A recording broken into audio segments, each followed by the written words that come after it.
Sarah Chen walked through the giant halls of the Galactic Council station. Her footsteps echoed in the empty corridors. Most alien delegates were already in the main chamber, waiting for the emergency meeting to start. Sarah had been Earth's ambassador for 10 years, but she had never seen the Council this worried. The station orbited Kepler Prime, a neutral world far from any conflict. It was supposed to be the safest place in the galaxy. Today it felt like the most dangerous. Sarah entered the massive chamber where hundreds of alien species gathered. The Zephyrians sat in their floating chairs, their blue skin glowing softly. The crystalline collective sparkled like living diamonds. The insect-like Thakari clicked their mandibles nervously. Sarah took her seat in the human section, looking small among the giants and strange creatures around her. Chairman Vextar, a towering Thakari with 4 arms and compound eyes, called the meeting to order. His voice boomed across the chamber through translation devices. "Fellow council members," he began, "we face the greatest threat in galactic history. Long-range sensors have detected them. The Devourers are coming!" A wave of fear swept through the chamber. Even the bravest species shuddered at that name. The Devourers were machines that consumed entire star systems. They turned planets into fuel and turned living beings into nothing. No one knew where they came from or why they destroyed everything in their path. "Our analysis shows they will reach the core worlds in 18 months, Chairman Vextar continued. "We have found only one way to stop them." A hologram appeared in the center of the chamber. It showed an ancient weapon hidden in a star system. Sarah's heart sank when she recognized the system. It was Sol. It was home. The weapon was built by the ancients before they vanished, the chairman explained. It can destroy the entire Devourer fleet, but it requires a sacrifice. The star system containing the weapon must be used as bait. Everything in that system will be destroyed when the weapon fires. Sarah stood up slowly. "You're talking about the Sol system. You're talking about Earth." "Yes, Ambassador Chen, I am sorry, but the mathematics are clear. Humanity's 40 billion lives against trillions across the galaxy. The choice is obvious." Sarah looked around the chamber. These were species that humans had fought beside for 300 years. The Zephyrians had been Earth's first contact with galactic civilization. Humans had helped the crystalline collective end their civil war. Human ships had protected Verdani colony fleets from pirates for decades. "Surely there's another way," Sarah said. "Can't we evacuate the system? Can we modify the weapon somehow?" Dr. Kellyan, the chief Zephyrian scientist, shook his glowing head. "The weapon cannot be changed. It was designed by minds far beyond ours. As for evacuation," he paused. 40 billion humans cannot be moved in the time we have." Sarah felt cold spreading through her chest. "How much time?" 72 hours after the council vote. "The Devourers will detect the weapon's activation. We must be ready when they arrive." The chairman called for debate, but there wasn't much to discuss. Speaker after speaker stood up to explain why humanity's sacrifice was necessary. The Corvani talked about mathematical certainty. The Helix Federation spoke of the greater good. The Verdani, whose colonies humans had died protecting, said it was humanity's duty to the galaxy. Only a few voices spoke for humanity. An old Zephyrian named Zethra reminded the Council of human courage in past wars. A young crystalline named Prism 7 spoke of human kindness during the peace negotiations. But their words were lost in the chorus calling for Earth's destruction. Sarah requested permission to speak one final time. She walked to the center of the chamber, looking up at hundreds of alien faces. Some looked sad. Some looked ashamed. Many looked determined. 300 years ago, humanity was alone in the galaxy, she began. We were a young species that had just learned to travel between stars. When we met you, we were amazed. The galaxy was full of wonders and friends. We thought we had found our place among the stars. She turned slowly, meeting as many eyes as she could. Humans have fought in your wars. We have died for your causes. We have shared our discoveries and our art. We thought we were part of something larger than ourselves. We thought we were part of a family. Her voice grew stronger. But families don't sacrifice their children. Allies don't abandon their friends when things get hard. You call this mathematics, but it's really fear. You're afraid, so you want someone else to die for you. Sarah's words echoed in the silent chamber. I understand why you're doing this. The Devourers are terrifying, but understand this, you're not just asking us to die. You're asking us to die alone. You're asking us to face the end knowing that everyone we trusted turned away.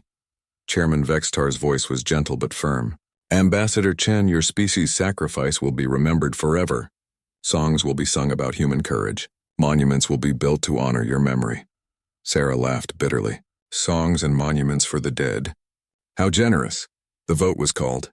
One by one, the species of the galaxy condemned humanity to death. The Zephyrians abstained, which Sarah supposed was something. Every other species voted yes. When Sarah cast humanity's single vote against the measure, she was alone in a chamber of hundreds. The final tally was announced. 847 votes for activation, 1 vote against, 1 abstention. The measure passes, Chairman Vextar announced. Humanity has 72 hours to evacuate what they can from the Sol system. After that time, the weapon will be activated. Sarah gathered her things and walked toward the exit. Behind her, she heard the buzz of conversation starting again. The aliens were already discussing the practical details of using the weapon. They were planning humanity's funeral before humanity was even dead.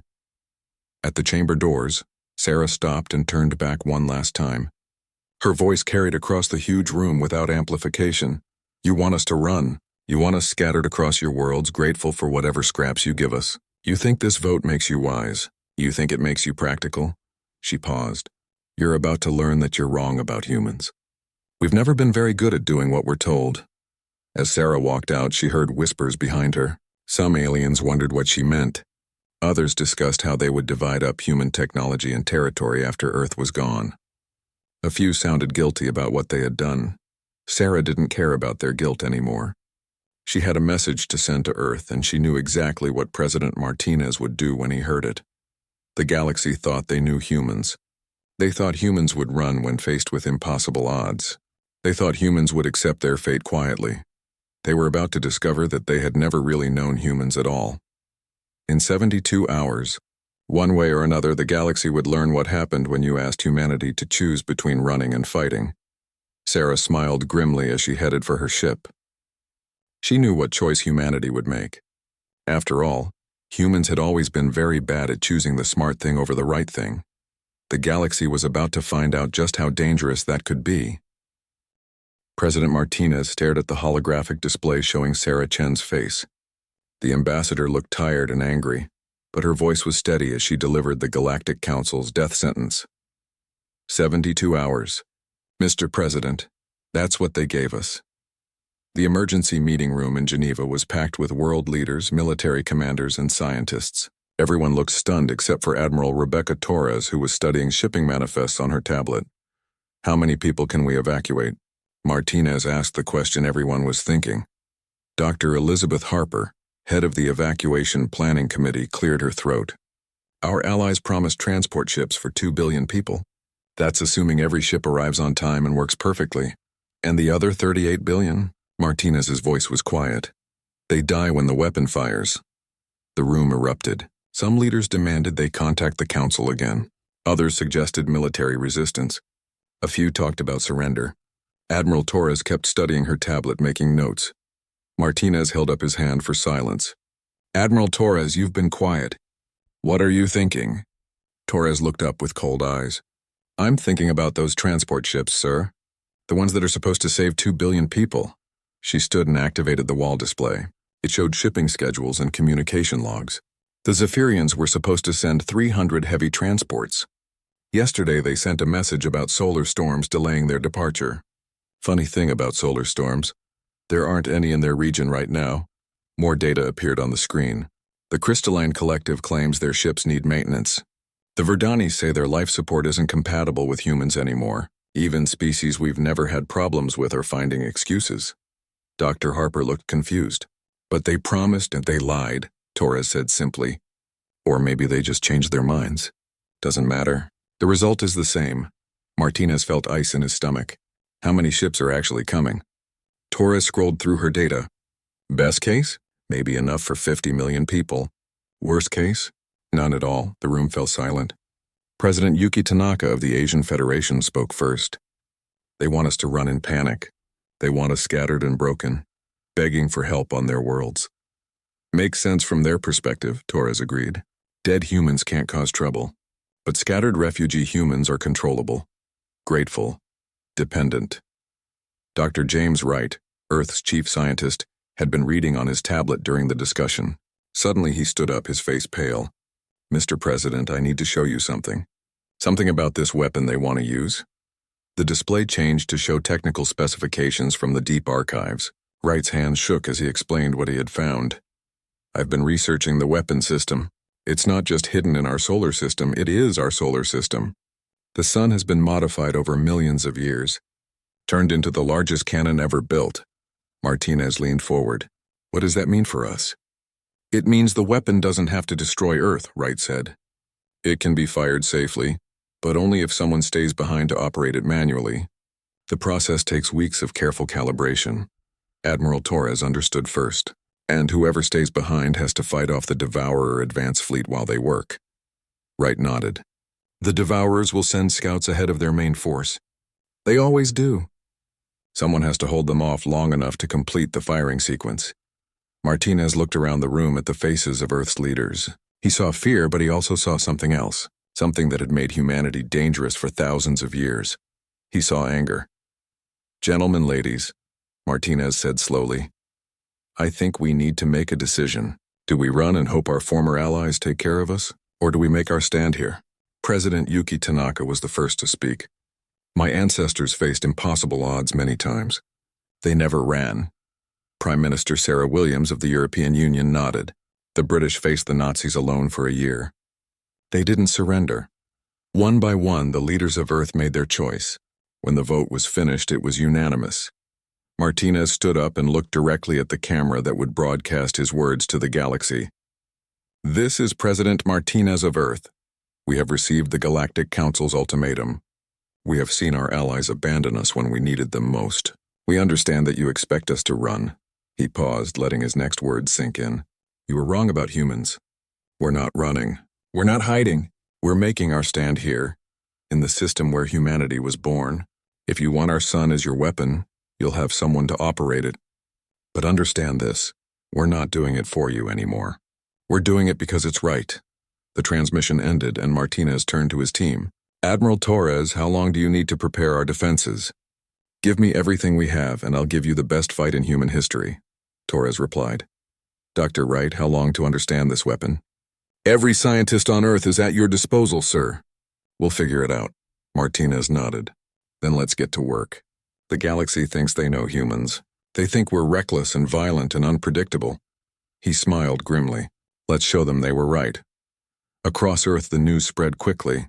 Humanity would make its last stand at home. Some people panicked and tried to find ways off-world, but most did something that surprised even themselves. They got to work. Factories that had been building luxury goods switched to making weapons. Scientists who had been studying poetry started learning about ancient alien technology. Children in schools started sending messages to the approaching enemy fleet, not begging for mercy, but warning them about what they would find when they reached Earth. The alien governments watching from a safe distance were confused by humanity's response. They had expected panic, refugees, pleas for help. Instead, they saw a species getting ready for war. Some individual aliens tried to help. Zephyrian scientists sent technical data secretly. A few crystalline ships tried to deliver supplies, but their government stopped them quickly. The message was clear. Humanity would face this alone. On the third day, Sarah Chen returned to Earth. Her ship was the last to make it through the alien blockade that had quietly formed around the solar system. The galaxy didn't want refugees escaping to tell embarrassing truths about who had really abandoned whom. Chen met with Martinez in his office overlooking Lake Geneva. Outside, she could see work crews building defense platforms that floated on the water. "The Council wants to know if you're ready to evacuate," she said. Martinez handed her a message pad. "Give them this." Chen read the message and smiled for the first time in days. It was short and simple. "Humanity thanks the Galactic Council for their concern. We have decided to stay home. Please note that the Sol system is now closed to all non-human traffic. Anyone entering our space without permission will be considered hostile." "Are we really going to fight the entire galaxy if we have to?" Chen asked. Martinez looked out at his people preparing for war. "Sarah, 3 days ago I would have said no. Today?" He shrugged. "Today I think we might surprise everyone, including ourselves." Outside, the work continued. Humanity had chosen to stand alone. Now they had to figure out how to win. 6 months had passed since humanity's defiant message to the galaxy. The Sol system had been transformed into something that would have been impossible to imagine before the crisis. Every asteroid had been moved and weaponized. Every planet bristled with defensive installations. Humanity had turned their entire home system into the largest fortress in galactic history. Admiral Torres stood on the bridge of humanity's newest dreadnought, the Defiance. Through the view screen, she could see Earth surrounded by defensive rings that sparkled with weapons platforms and shield generators. It was beautiful and terrifying at the same time. "Status report," she called to her bridge crew. Commander Lisa Park looked up from her station. "All orbital defenses are online. Mars shipyards are operating at maximum capacity. The asteroid belt defensive grid is complete." Torres nodded. The transformation had been incredible to watch. Mars had become one giant shipyard, with thousands of workers living in domed cities and building warships around the clock. The asteroid belt was now a maze of weapon platforms, mines, and automated defense systems that would make any attacking fleet pay a horrible price. But the most amazing change was on Earth itself. Dr. Wright had established his main research facility in the ruins of CERN, the old particle accelerator. His team of scientists worked day and night to understand the ancient weapon system. They had made discoveries that shocked even them. "The weapon isn't just a gun," Wright explained to Torres during one of their daily briefings. "It's a test. The aliens who built it were looking for a species with specific qualities." "What kind of qualities?" Torres asked. "Courage, the willingness to sacrifice for others, the ability to stand alone against impossible odds." Wright paused.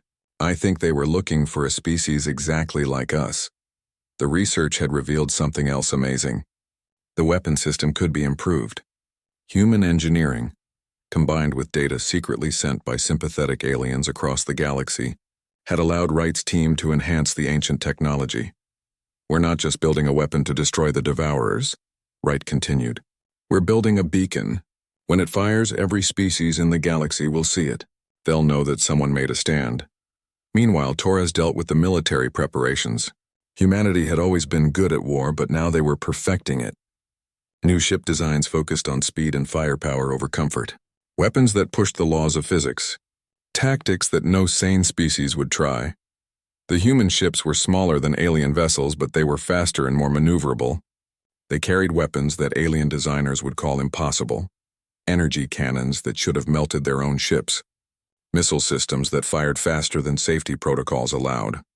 "We're building ships for people who don't plan to go home," Torres explained to President Martinez during one of his visits to the fleet.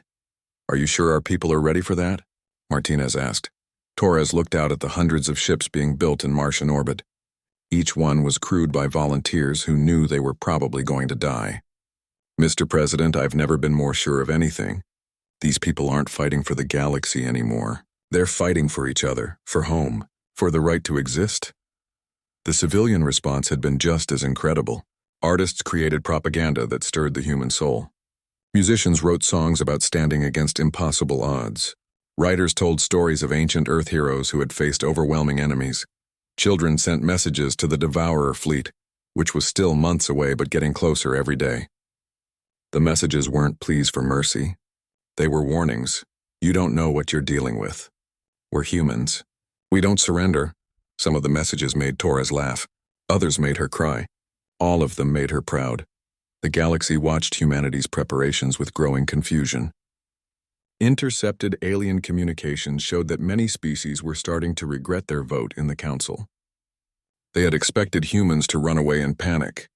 Instead, they saw species preparing for the fight of their lives. "The humans are acting irrationally," complained one Zephyrian military analyst in a message that human intelligence intercepted. "They should be fleeing or surrendering. Instead, they're building weapons and making threats." Other aliens were more honest about their feelings. "We made a mistake," admitted a crystalline collective leader in a private communication.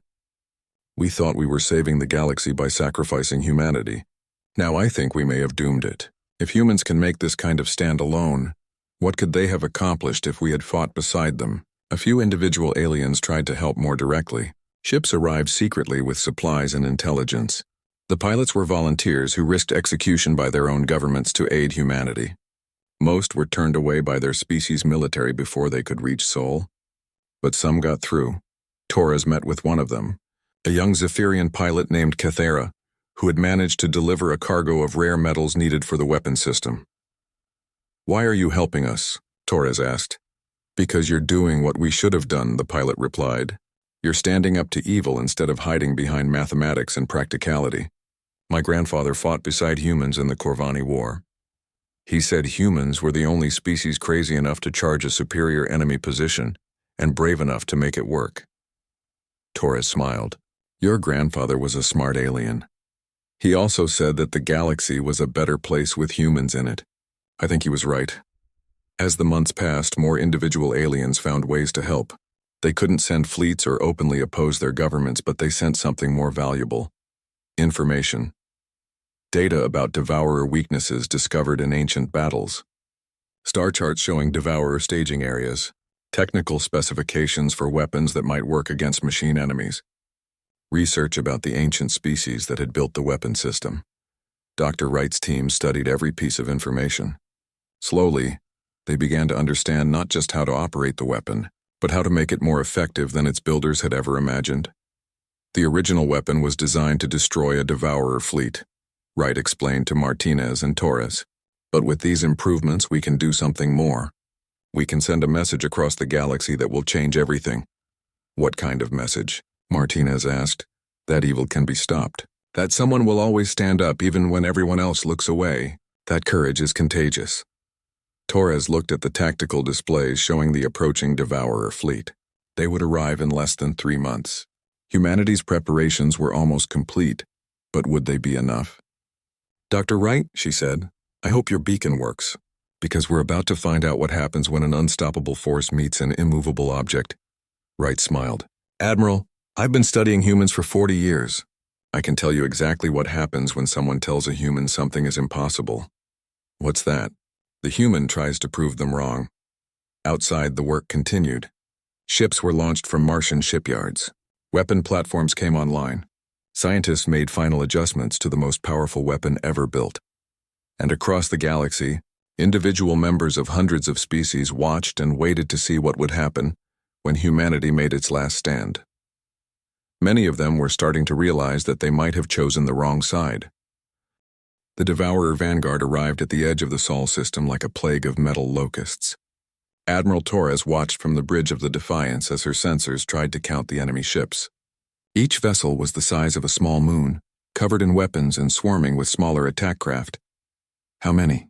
she asked Commander Park. "At least 300 capital ships, Admiral. Thousands of smaller craft, and more are arriving every hour." Torres nodded grimly. Intelligence reports had suggested the vanguard would be large, but seeing it was different. Each Devourer ship could probably destroy a human fleet by itself. Together they looked like they could eat planets. But as Torres watched, something strange happened. The Devourer fleet stopped at the outer edge of the system. They seemed confused by what they found. Instead of a panicked evacuation or empty worlds, they encountered a species that had turned their entire solar system into a weapon. Every asteroid had been moved into strategic positions. Every planet bristled with defenses. The space around Earth glowed with energy shields and weapon platforms. Torres smiled and opened a communication channel to the entire galaxy. She knew that every species would be watching this moment.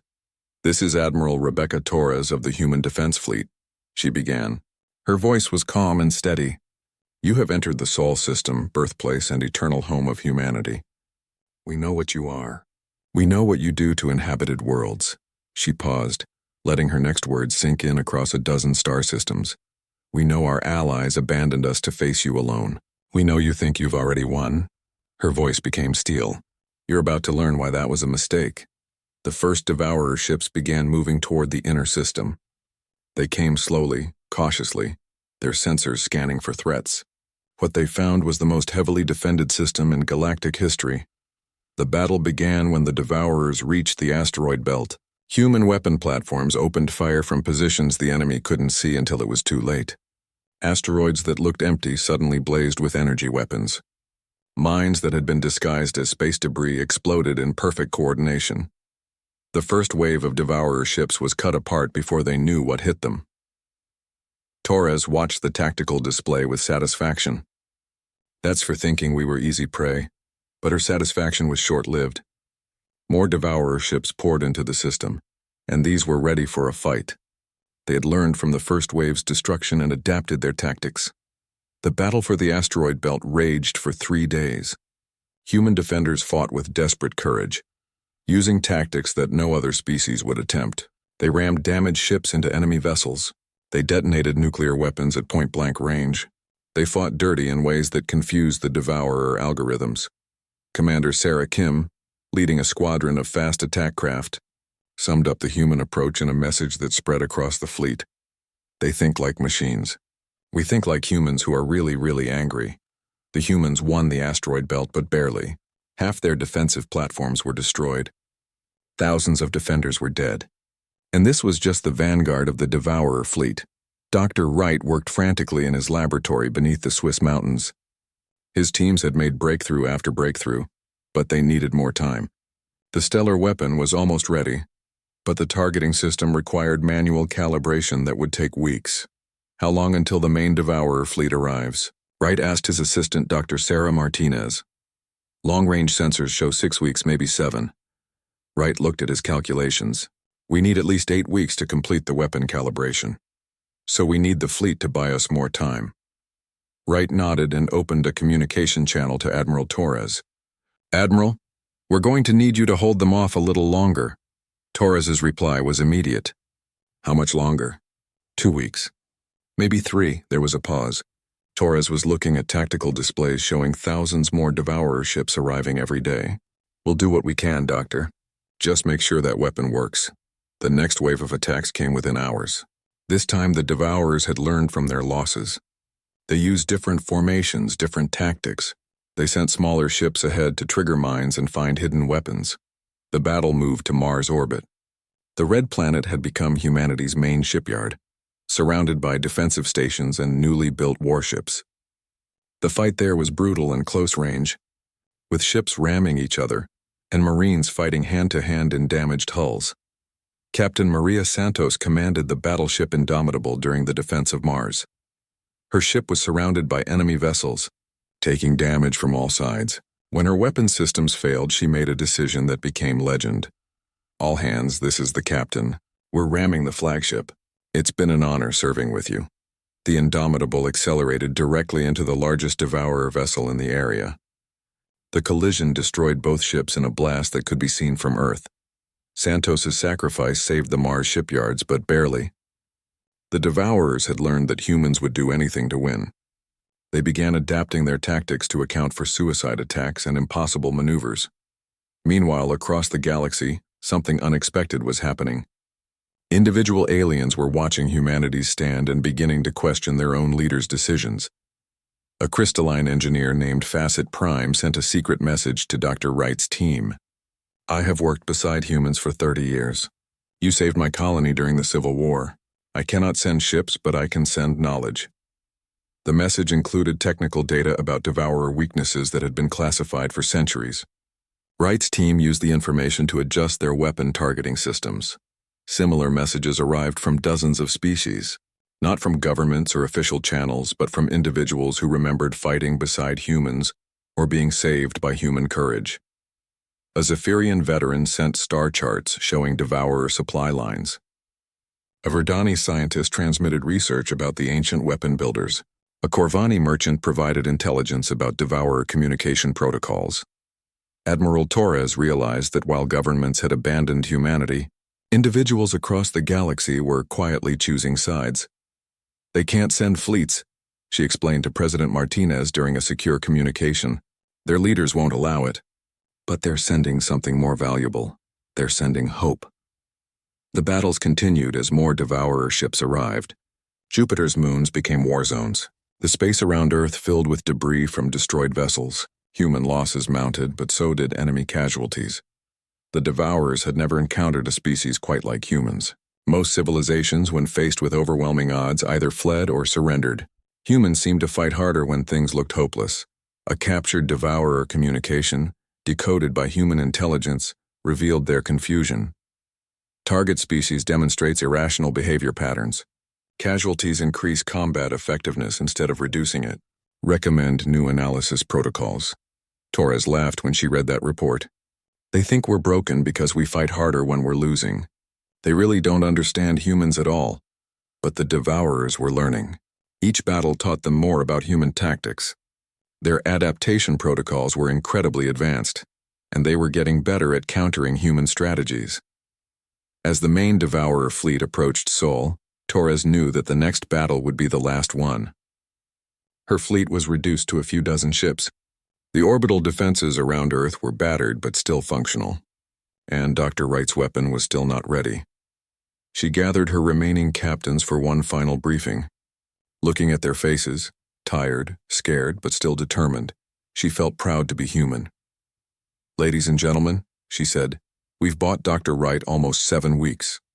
The stellar weapon is nearly ready, but the main Devourer fleet will be here in 3 days." She paused, looking out at Earth through the viewscreen. Their beautiful blue world still shone peacefully, surrounded by the chaos of war.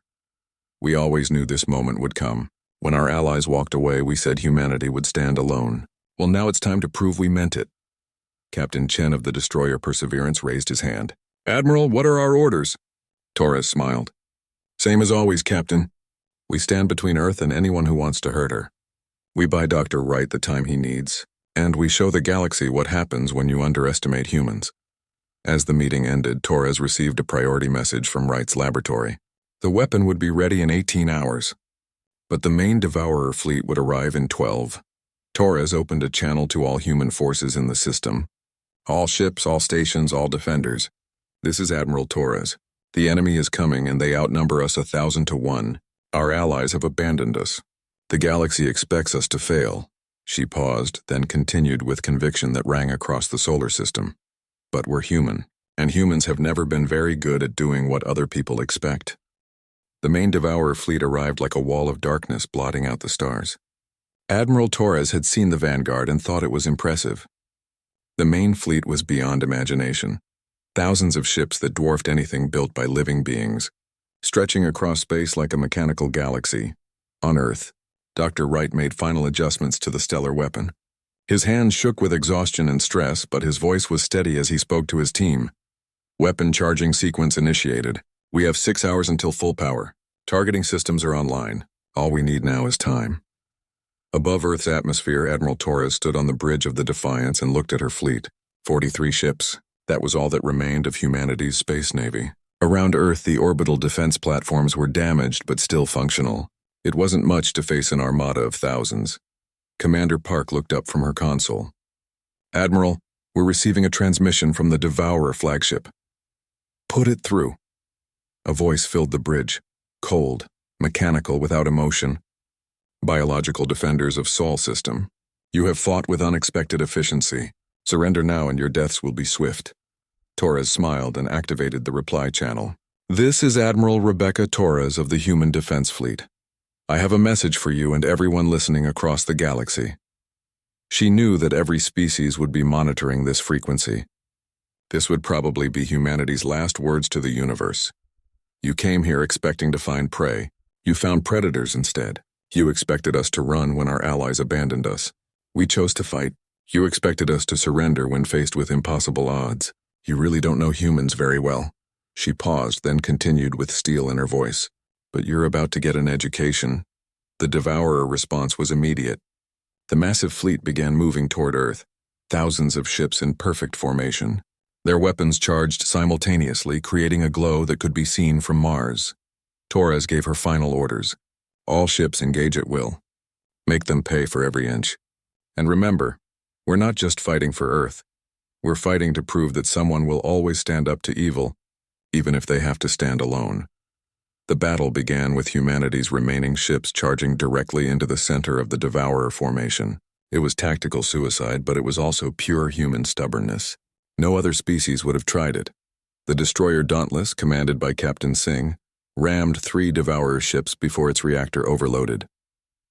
The cruiser Resolute fought surrounded by dozens of enemy vessels, its guns firing until the ship was torn apart. The battleship Defiant held the line at Earth orbit until only its engine room was still functioning, then used its remaining power to ram the Devourer command ship. Torres watched ship after ship die fighting impossible odds. Each loss hurt, but she felt proud instead of despair. These people were showing the galaxy what humans were really made of. "Admiral," Commander Park called out, "the orbital platforms are reporting massive damage." "We can't hold them much longer," Torres nodded.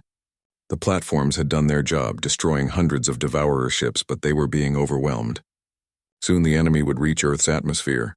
Then something unexpected happened. "Admiral, I'm picking up new contacts on the edge of the system," Park reported. "Multiple ships jumping in from hyperspace." Torres looked at the tactical display and felt her heart jump. Ships were arriving, alien ships from dozens of species. They were small groups, not official fleets, but they were coming to fight. A communication came through on the emergency frequency. "This is Captain Zethra of the Zephyrian ship Starlight. My government ordered me to stay away from Sol System. I told them to file a formal complaint." More voices joined the channel. "This is Commander Prism 7 of the crystalline vessel Hope. We cannot send an official fleet, but we can send ourselves. Captain Vorn of the Verdani ship Redemption. My colony owes its existence to human protection. Time to repay that debt." Soon dozens of alien voices filled the communication channel. They were volunteers, individuals who had defied their governments to stand with humanity. Their ships were small and their numbers were tiny compared to the Devourer fleet, but they had come. Torres felt tears on her cheeks. "All Allied vessels, this is Admiral Torres. You shouldn't be here. This isn't your fight." Captain Zethra's response spoke for all of them. "Admiral, 3 days ago I watched humans charge impossible odds to buy time for a weapon that will save the galaxy. If that's not our fight, then nothing is." The volunteers attacked the Devourer flanks while humanity's remaining ships held the center. It was still hopeless, a few hundred ships against thousands. But it was no longer humanity standing completely alone.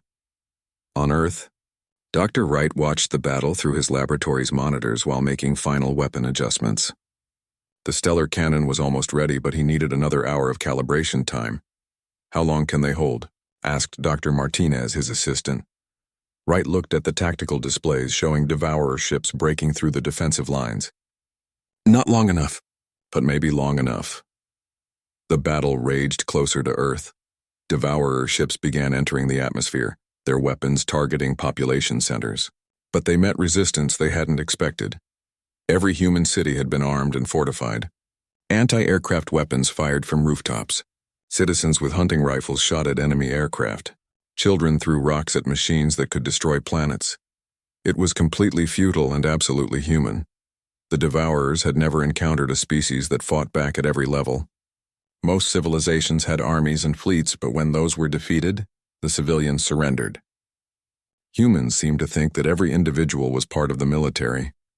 A Devourer analysis unit, trying to understand human behavior, sent a report that human intelligence intercepted. Target species demonstrates no distinction between military and civilian populations. All humans appear to be combatants regardless of age or equipment. Recommend total extermination protocols. Admiral Torres, fighting from the badly damaged Defiance, laughed when she read that report. "They still don't get it? We're not fighting them because we're soldiers. We're fighting them because they threatened our home." But the end was approaching. The Defiance was the last human ship still fighting. The orbital platforms were destroyed. Enemy ships were landing on Earth's surface.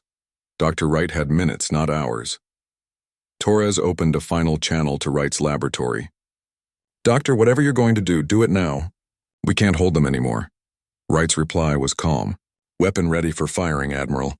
But I need the Devourers concentrated around Earth to get them all in one shot." Torres understood. The weapon would work best if all the enemy ships were close together. But that meant letting them get close enough to destroy Earth's cities. "Doctor, are you sure about this?" "Admiral, humanity has been making impossible choices for 10 months. This is just one more." Torres gave her final orders.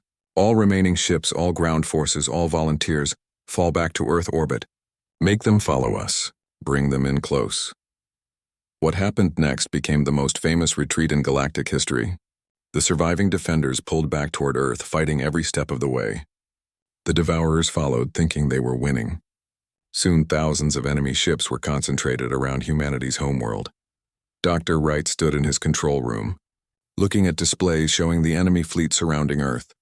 His finger hovered over the firing control. One press would activate a weapon that could reshape the galaxy. "All stations report ready." called Dr. Martinez. Wright took a deep breath and thought about humanity's journey to this moment. 300 years ago, they had been alone in the galaxy. Then they had found friends and allies among the stars. When crisis came, those allies had walked away. Now humanity was alone again, but they weren't the same species that had first reached for the stars. They had learned about courage from their own history and determination from their own nature. They had discovered that sometimes standing alone was better than standing with people who would abandon you. Wright pressed the firing control. The sun became humanity's gun. Energy that had been building for months erupted from Earth's star in a focused beam that could be seen from 1,000 light-years away. The beam struck the concentrated Devourer fleet and tore through them like fire through paper. In seconds, an armada that had terrorized the galaxy for millennia was reduced to expanding clouds of metal and energy. But the weapon did more than destroy the Devourers. As Dr. Wright had planned, it sent a signal across the galaxy. A beacon of light announcing that someone had stood up to ultimate evil and won. On 1,000 worlds, people looked up at their night sky and saw a new star blazing where Sol used to be. They knew what it meant. Someone had made a stand. Someone had refused to surrender. Someone had proven that evil could be defeated if people were brave enough to fight it. 5 years later, Ambassador Sarah Chen stood before the Galactic Council again. But this time she wasn't alone. Representatives from dozens of species sat with her. Not as official delegates, but as members of something new. The Terran Alliance wasn't based on convenience or mutual benefit like the old council. It was built on shared principles, the belief that some things were worth fighting for, that the strong should protect the weak, and that sometimes you had to stand up even when everyone else sat down. Chairman Vextar, the same Thakari who had delivered humanity's death sentence years before, approached Chen after the session. "Ambassador Chen," he said quietly, "my government wants to discuss rejoining civilized galactic society. We've reconsidered our position on several matters." Chen looked at the once mighty council chambers, now half empty as species chose between the old system of convenient alliances and the new alliance of principles. "Chairman Vextar," she replied, "when you voted to sacrifice Earth, you said it was necessary. You said it was mathematics. You said it was for the greater good." She paused, looking around at the alien delegates who were watching this conversation. "But you were wrong about something important. You thought humanity would run when you abandoned us. You thought we would scatter and disappear. You thought you could sacrifice us and move on." Her voice carried across the chamber. "You were wrong because you never understood what makes humans dangerous. We're not dangerous because we're strong or smart or lucky. We're dangerous because when everyone else walks away, we stay. When everyone else says impossible, we say watch us. When everyone else chooses the easy path, we choose the right one." She stood up, preparing to leave. The galaxy learned something when we made our stand at Sol. They learned that one species standing alone could inspire everyone else to stand together. They learned that courage is contagious. As she walked toward the exit, Chen delivered her final words to the council. "Chairman, if your people want to join the alliance, they're welcome. But understand, we're not the same galaxy we were 5 years ago. When humanity stood alone at Sol, we proved something that changed everything." "What did you prove, Ambassador?" Vextar asked. Chen smiled. "We proved that nobody has to stand alone unless they choose to. And we proved that when humans make that choice, we don't just stand, we win." The beacon from Sol still shone in the galactic night, reminding everyone who saw it that somewhere, someone had chosen to fight instead of flee. And across 1,000 worlds, when people faced impossible odds, they had a new battle cry. "If humanity could stand alone at Sol, then we can stand together here." The galaxy had learned that when you abandon your allies, you might lose more than friends. You might lose the very thing that makes civilization worth defending. And they had learned that humans, when pushed to choose between survival and principle, would choose principle every time. It made them the most dangerous species in the galaxy, and the most necessary,